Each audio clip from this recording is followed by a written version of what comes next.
जजपा विधायक नैना चौटाला का बड़ा बयान। अजय चौटाला के परिवार का कोई एक सदस्य हिसार लोकसभा चुनाव जरूर लड़ेगा। दुष्यंत चौटाला का विरोध करने वाले किसान नहीं हैं, दूसरी पार्टियों के लोग हैं। दुष्यंत चौटाला को दबाने की पहले भी काफी लोगों ने कोशिश की थी।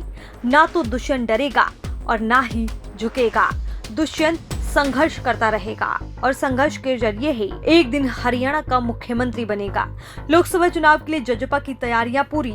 हरियाणा की सभी 10 लोकसभा सीटों पर जजपा लड़ेगी चुनाव। सीटों की शेयरिंग नहीं होने की वजह से भाजपा के साथ गठबंधन टूटा। जितनी सीटें जजपा मांग रही थी उतनी सीटें भाजपा नहीं दे रही थी। जो सीटें जजपा मांग रही थी वो सीटें भाजपा ने नहीं दी। जजपा के घोषणा पत्र में शामिल घोषणाओं पर बीजेपी हाईकमान ने कोई सुनवाई नहीं की। दुष्यंत चौटाला के 5100 बुढ़ापा पेंशन को भी बीजेपी हाईकमान ने पूरा नहीं किया। ऐसा गठबंधन का हमें कोई फायदा नहीं था।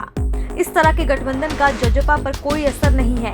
जननायक जनता पार्टी हमेशा संघर्ष करती रहती है और आगे भी संघर्ष करती रहेगी।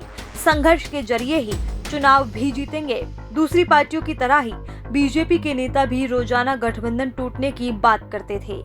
हमारी पार्टी बीजेपी में मर्ज नहीं हुई है। दुष्यंत चौटाला ने तन मन से बीजेपी का पूरी ईमानदारी से साथ दिया। 2019 के विधानसभा चुनाव में लोग कहते थे कि जजपा में मां बेटा के अलावा कोई नहीं जीतेगा। 2019 के चुनाव में जजपा के संघर्ष के चलते ही 10 सीटें आई थी। नगर परिषद, जिला परिषद और सरपंच चुनाव जजपा ने भाजपा से अलग लड़ा था और कामयाबी हासिल की थी।